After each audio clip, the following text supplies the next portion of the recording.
A woman running from her past crosses paths with a CEO whose curiosity risks exposing her fears. Hello everyone. Before we begin today's story, I have a small favor to ask. Please hit subscribe and turn on the notification bell so you never miss our channel's new videos. It's quick, free, and the best way to support us in bringing you more dramatic stories. Your support means the world to us. Where are you watching from?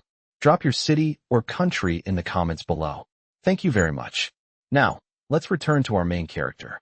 Rain drifts across the windshield like thin silver threads as Claire Hayes presses her forehead to the cold bus window, watching the lights of another unfamiliar town flicker into view.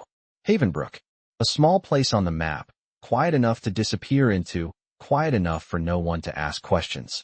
The bus shudders to a stop, and Claire steps out, pulling her worn jacket tighter around her as the night breeze brushes her cheeks. Her breath trembles, not from the cold, but from the same question she always asks herself whenever she lands somewhere new. How long before the past finds me again? She walks down the dim sidewalk with her backpack slung over one shoulder, the strap frayed from years of use. Her fingers tighten around the zipper, almost instinctively checking the one object she never lets go of, a vintage film camera wrapped carefully inside.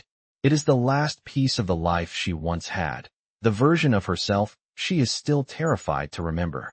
A neon sign buzzes weakly above the Havenbrook coffee and bookshop, warmth spilling onto the sidewalk. Claire hesitates before stepping inside. The soft hum of people talking, the scent of roasted beans, and the gentle warmth pressing against her skin makes something inside her loosen for the first time all week. She orders a small hot chocolate. Cheap, comforting, safe, and sits near the far wall where shadows feel familiar. She sets her camera on the table, running her thumb lightly across its worn edges. For a moment, she lets herself breathe. Then the door opens. The quiet shifts. The man who walks in carries the kind of presence that turns conversations into whispers. His dark navy coat still dusted with light drizzle, his hair slightly tousled from the wind, and a calm confidence in his step. Claire doesn't know his name, but she recognizes the look, someone who belongs everywhere, someone who has never had to run. Jonathan Reed scans the room as if searching for a pause in a day filled with noise, and when his eyes land on Claire's table, his steps slow. Not because he recognizes her, but because something in her stillness draws his attention. She tries to look away, but Jonathan's gaze lingers, not invasive, not sharp, just quietly observant, like he notices details most people overlook. As he waits for his drink, his eyes flick briefly to her camera. A spark of curiosity. A question he doesn't voice. Claire's pulse quickens. Attention, even gentle, feels dangerous.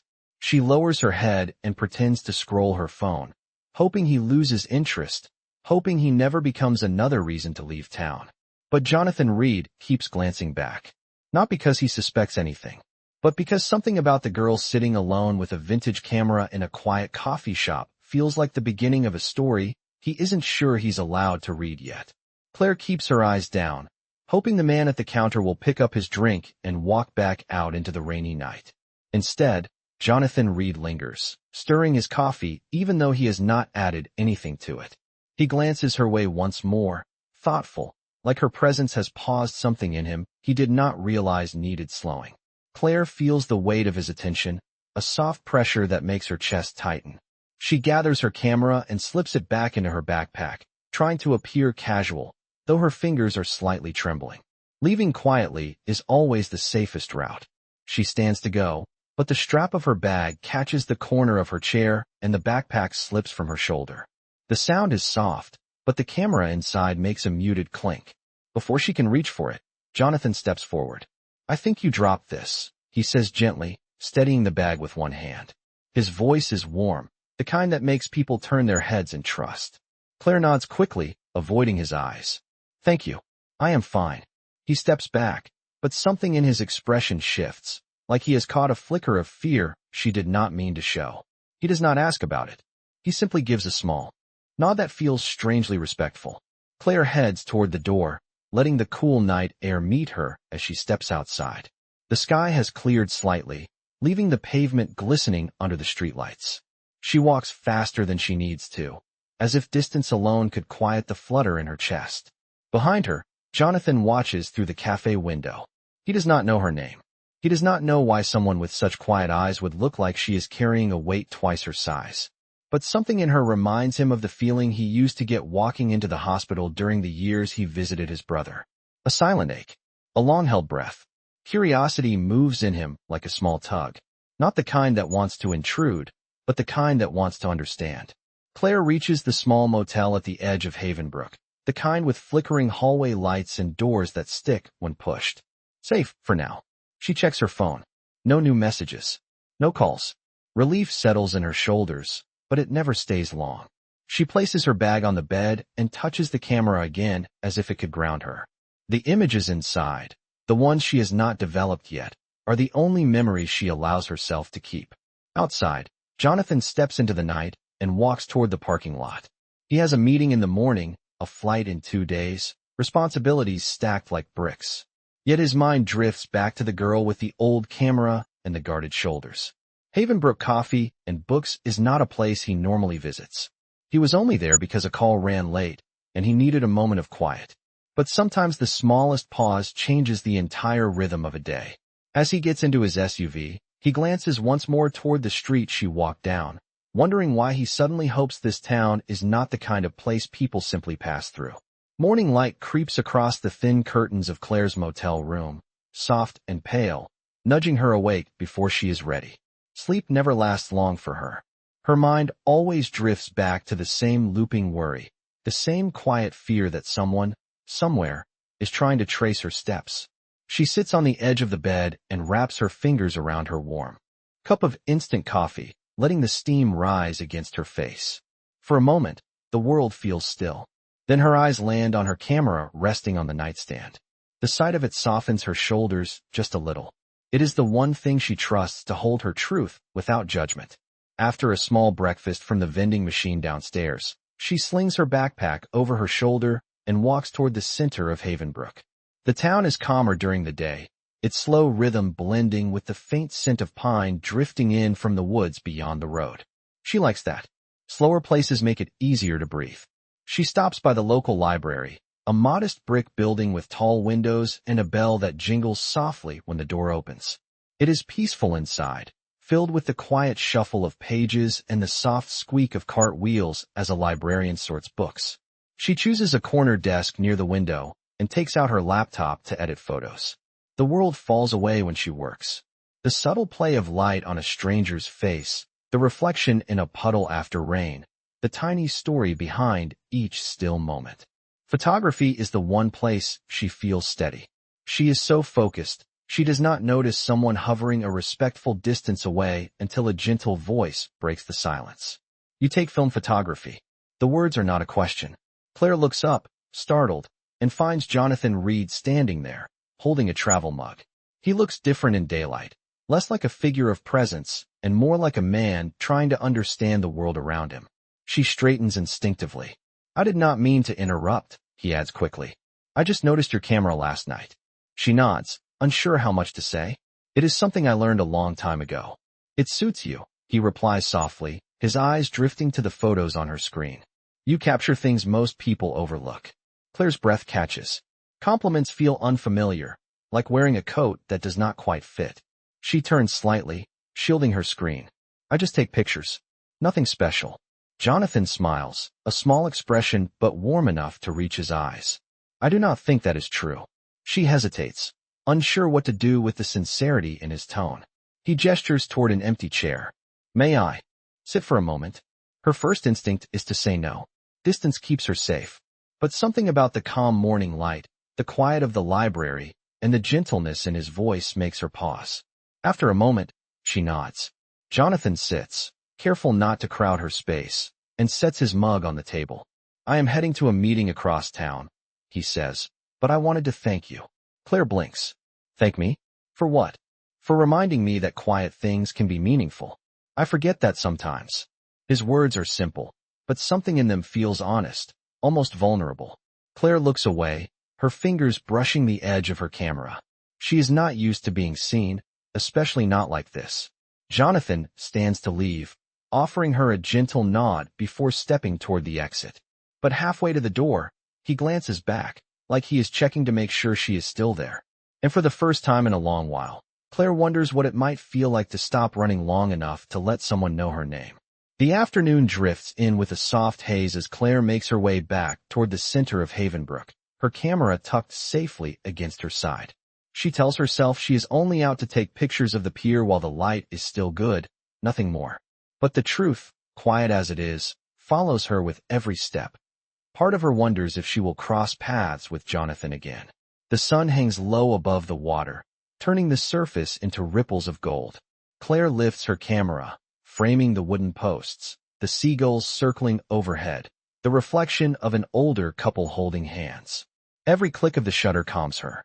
She loses herself in it, in the rhythm of seeing without being seen. She is so focused that she does not hear footsteps approaching behind her until a familiar voice speaks with gentle surprise.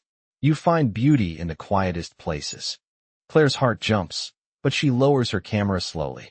Jonathan stands a few feet away, dressed in a light jacket now, holding a cup from the same cafe where they first crossed paths. He offers a soft smile, one that feels warm instead of intrusive. I did not mean to startle you, he adds.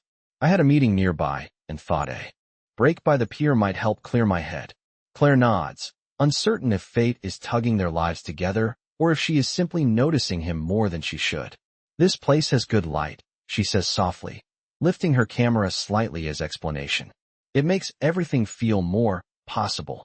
Jonathan steps beside her, giving her space while still sharing the view. Do you mind if I watch? The question is unusually tender, like he knows she needs the choice. She nods once. As she takes another picture, he studies her expression more than the landscape. It is not curiosity about her past that shows on his face, but admiration for the way she looks at the world. You see things differently, he says.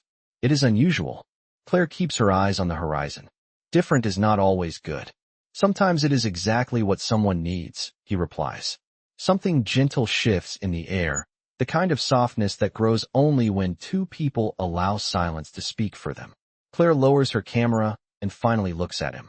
The sunlight warms the edges of his profile, softening the edges of a man known for decisions, responsibilities, and a world that rarely slows down. Instead of talking, he simply stands beside her, hands resting in his pockets, gaze steady on the waves. It is a silence she does not need to run from. After a while, he turns to her. Would you like to get something to drink? There is a small booth near the boardwalk. They make fresh lemonade that does not taste like anything bottled. She hesitates. Connection has always felt like the first step toward loss. But Jonathan waits without pressure, letting the choice settle where it feels safest for her. Claire finally nods. Lemonade sounds nice. They walk toward the boardwalk together, steps matching naturally. The evening breeze pushes a few strands of hair across her face. Jonathan reaches as if to tuck them behind her ear, then stops himself, respecting the boundary he senses she still needs. Still, the gesture hangs in the air between them, warm and unspoken. The lemonade stand is small and cheerful, its citrus scent drifting outward. As they wait for their drinks, Jonathan glances at her camera again. Do you ever show your work? Claire shakes her head quickly. No. It is just for me. I find that hard to believe, he says with quiet sincerity. Someone out there would feel something because of what you create. Her breath wavers. Not because of the words, but because he says them like he truly sees her, not the fear she carries, not the walls she keeps, but the part of her she has forgotten how to recognize. When the vendor hands them their drinks, Claire takes a small sip, tasting lemon and sugar and something that feels almost like trust. Jonathan watches her reaction with a soft smile. Good. She nods. Better than I expected. They walk slowly along the boardwalk as the sky deepens into shades of rose and lavender, and for a moment, Havenbrook no longer feels like a hiding place. It feels like the first quiet corner of her life where she might actually stay. The evening deepens as Claire and Jonathan walk along the boardwalk, the glow of string lights above them casting soft halos over their path. Claire holds her lemonade with both hands, letting the cool condensation settle against her palms. It feels grounding, familiar, human. Jonathan stays close enough for conversation, but far enough to give her space, a kind of quiet respect she is not used to receiving. He glances at her camera again, then at her face. Do you ever photograph people? He asks gently. Claire shakes her head. Not lately. Why not? She hesitates, her eyes drifting toward the distant shoreline where the last rays of sunlight touch the water. I think people notice when you look at them closely, and I am trying not to be noticed. The words slip out before she can stop them. They hang between them like a truth she did not mean to reveal. Jonathan's expression softens, touched by something deeper than curiosity. He does not press. Instead, he shifts the conversation with the ease of someone who understands boundaries without needing them explained. When I was younger, he says quietly, I used to walk by the ocean with my brother. He told me the waves carry secrets if you listen long enough. Claire glances at him. Did you believe him? I still do, he admits. Some secrets do not hurt when they finally reach the shore. Something warm flickers in Claire's chest, fragile but real. They continue walking until the boardwalk ends near a small overlook with a wooden bench facing the sea. Claire pauses, looking out across the open water. The colors of sunset have faded into gentle blues and grays, the kind she always loved capturing on film. Jonathan leans on the railing beside her, his voice low and steady. You look like someone who has carried a long journey alone. She swallows, her fingers tightening around the strap of her camera. She wants to answer, but the words feel too heavy. Instead, she lets silence speak for her. He does not pry. He waits. After a long moment, Claire whispers, sometimes life shifts in ways you cannot control. Jonathan nods, his eyes on the horizon. That happens to all of us. But escaping does not mean you have failed. It means you are trying to protect something important. Her breath trembles. She turns the camera in her hands, tracing its familiar edges. This is the one thing that made sense when everything else fell apart. Then keep it close, he says softly. Anything that keeps you grounded matters more than most people realize. His gentleness unsettles her in a way that is almost comforting. The kind of comfort she does not trust yet, but wants to. A light breeze curls around them, carrying the scent of salt and cedar. Claire closes her eyes, letting the moment stretch, simple and unthreatening. When she opens them again, Jonathan is watching her with quiet thoughtfulness. You do not have to tell me what happened, he murmurs. But you do not have to hide from me either. Claire's heart tightens, not with fear, but with the terrifying possibility that he means it. She steps back slightly, instinct rising like a reflex. Jonathan notices and gives her space immediately, lifting his hands in a soft reassurance. It is all right, he says. You decide how close anyone gets. Claire nods, grateful for the understanding. They walk back toward town together, silence comfortable between them. The glow of Havenbrook's center appears ahead, warm and inviting. At the corner where their paths split, Jonathan stops. Claire, he says softly. Hearing her name on his voice feels both strange and safe. If you ever want company, or just a quiet place to breathe, I am usually around the cafe in the mornings. She nods, her fingers brushing the cool metal of her camera. Thank you. Jonathan offers a small, sincere smile before heading down the opposite street. Claire watches him go, her chest tightening in a way she cannot quite name. For the first time in a long while, she realizes she is not thinking about running. She is thinking about tomorrow. The next morning arrives with a soft gray sky stretching over Havenbrook, the kind of quiet weather that makes the town feel like it is holding its breath. Claire wakes before her alarm, her thoughts drifting back to the boardwalk, the lemonade, and the gentle steadiness in Jonathan's voice. It has been a long time since someone spoke to her without trying to pull something out of her. She moves through her small morning routine, tying her hair back and slipping her camera into her bag. She tells herself she is going to the cafe because the lighting there is good for editing, not because Jonathan said he might be around. The moment she steps inside Havenbrook Coffee and Books, the warm scent of roasted beans wraps around her. A few customers murmur quietly at small tables, the soft clink of mugs layering over gentle background music. Claire chooses her usual corner, the one near the window where she can watch the light shift across the street. She is preparing to load her latest film roll when a shadow spills across her table. Good morning, Jonathan says, holding a cup of coffee and wearing a calm smile that seems to arrive before he does. Claire's breath catches before she manages a quiet greeting. He gestures to the seat across from her. May I? She nods, and he sits, resting his coffee carefully on the table. For a heartbeat, there is a peaceful stillness between them.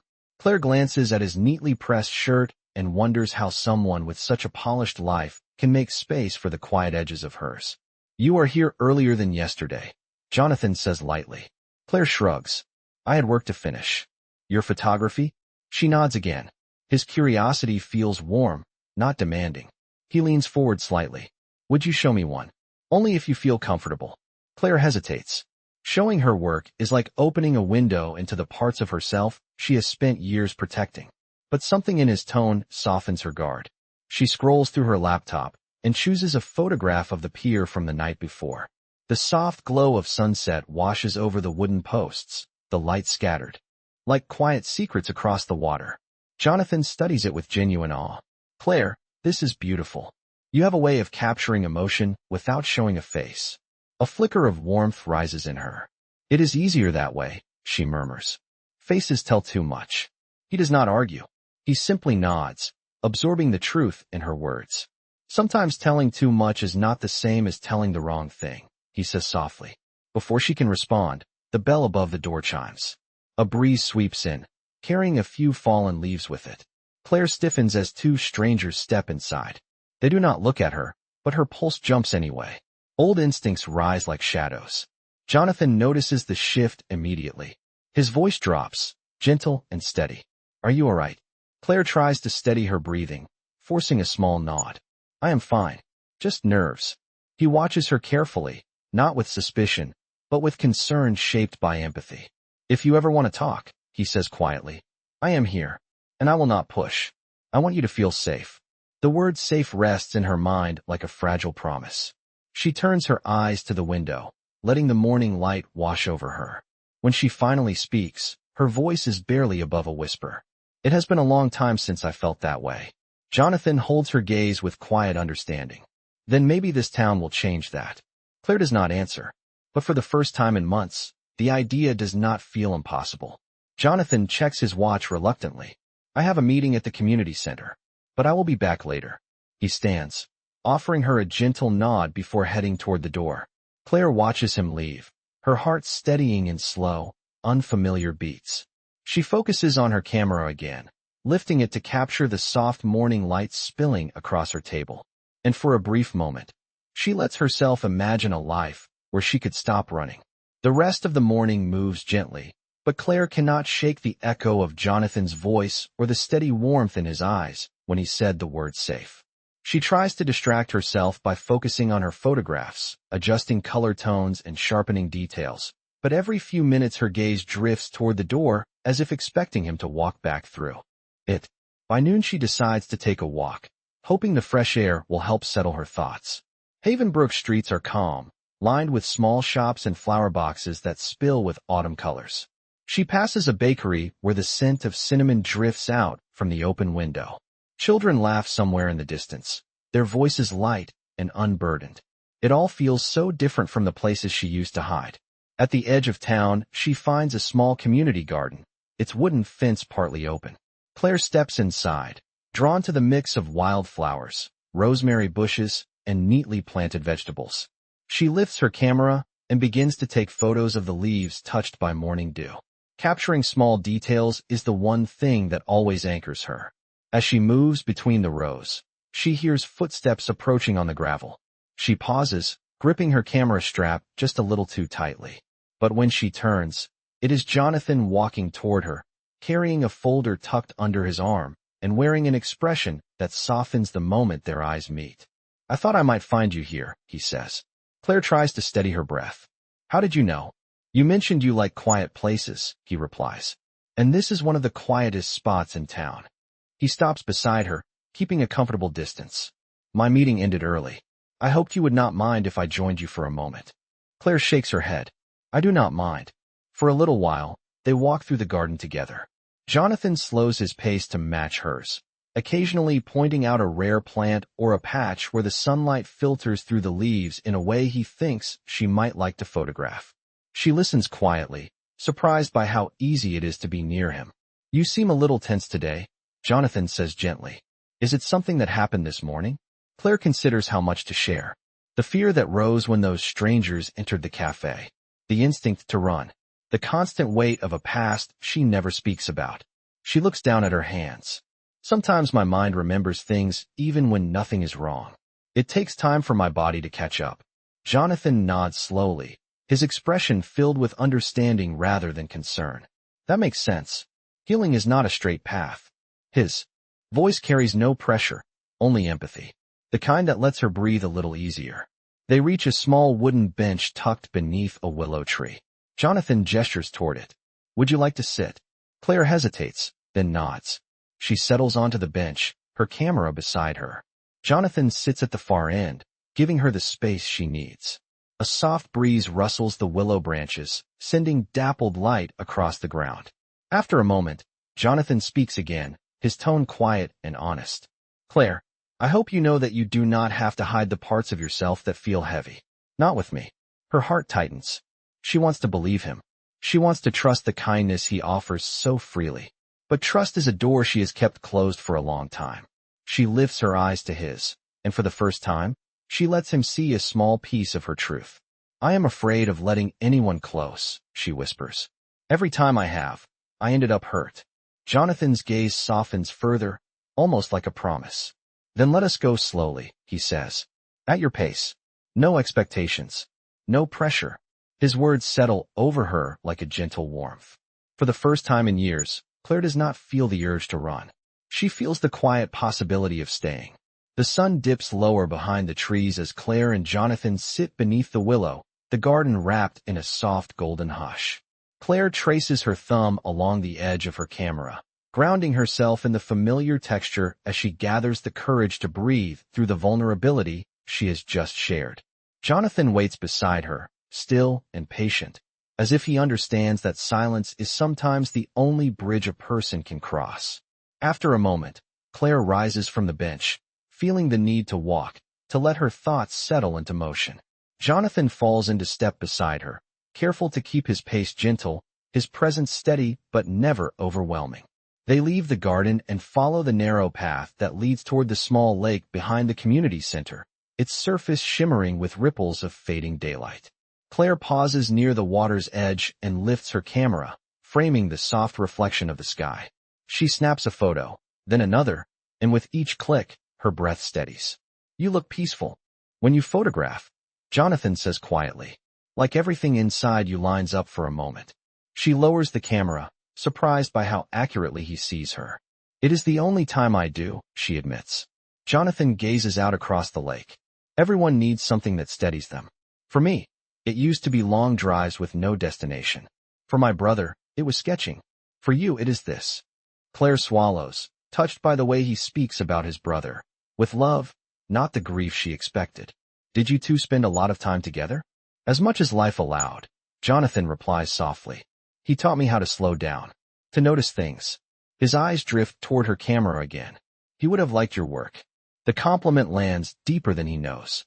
Claire looks down, her voice small. It has been a long time since anyone said something kind like that. Jonathan turns toward her fully, his expression gentle. Then let this be the beginning of people seeing you the way you deserve to be seen. Her breath trembles, not from fear this time, but from the warmth of being understood. She takes a small step closer to him without realizing it. He notices, but he does not move, letting her set the distance. The evening breeze curls around them, carrying the scent of pine and lake water. Claire speaks softly, almost to herself. Sometimes I feel like I am made of pieces that do not fit together anymore. Jonathan's gaze holds hers, steady and sincere. That is not true. You are just someone who has been carrying too much alone. Pieces do not break, they shift. And shifting can be painful. But it does not mean you are not whole. The words sink into her, warm and terrifying. Claire turns her face away, blinking back the emotion rising behind her eyes. She is not used to someone offering her comfort without expecting anything in return. Jonathan senses the swirl of feelings in her and speaks gently, his voice barely above the whisper of the wind. Claire, whatever you are running from, you do not have to tell me today or tomorrow, but you do not have to face it alone when you are ready. Her heart tightens at the offering. She looks back at him, really looks, and sees not a powerful man or a stranger who stumbled into her life, but someone who chooses to stand with her even when she does not know how to stand with herself. Jonathan, she whispers, I do not know if I can let someone stay. He holds her gaze with quiet resolve. Then let me walk with you until you can. For the first time in years, Claire does not feel the instinct to pull away.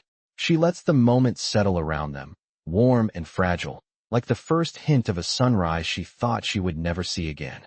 The sky settles into a deep blue as the last streaks of daylight fade across the lake, leaving only the soft glow of the town's distant lights reflecting off the water. Claire stands beside Jonathan, her camera hanging loosely from her shoulder, her breath quiet but steady. For the first time in a long while, her fear does not sit in the center of her chest. Instead, there is something gentler, something new, something she does not dare name yet. They walk back toward the garden path, their steps slow, as if neither of them is ready for the evening to end. The willow branches sway above them, brushing the air like a whisper of reassurance.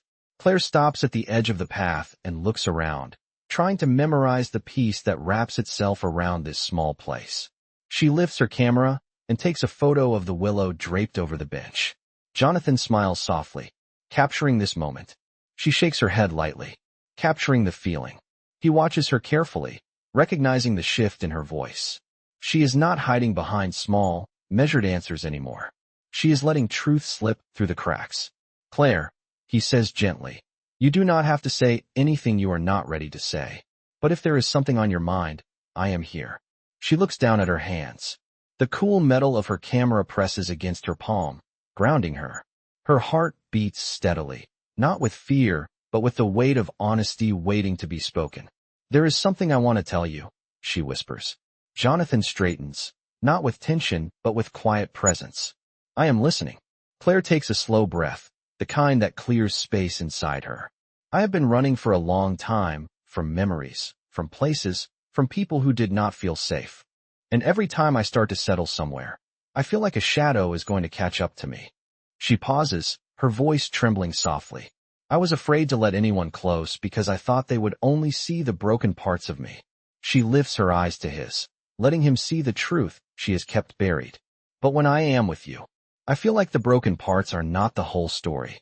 Jonathan's expression softens, his voice warm and careful. They are not the whole story, not even close. She steps closer, her shoulders relaxing as if she is letting herself believe him. I do not know what happens next, she admits. I do not know if I am ready to face everything, but I do not want to run anymore. Jonathan moves just enough to let his presence wrap around her like a steadying warmth. Then you will not run, he says gently. Not alone. Not ever again. Claire feels something inside her settle, a quiet acceptance blooming where fear once lived. The breeze rustles the willow leaves, the lake whispering softly behind them, as if the world itself is exhaling with her. She lifts her camera again and frames Jonathan standing beneath the willow, the soft evening light outlining him. She clicks the shutter. That one, she says quietly, is the moment I want to remember. Jonathan smiles, the kind of smile that holds gratitude and something deeper. Then let us build more moments worth remembering. Claire lowers her camera, the weight of it familiar and comforting.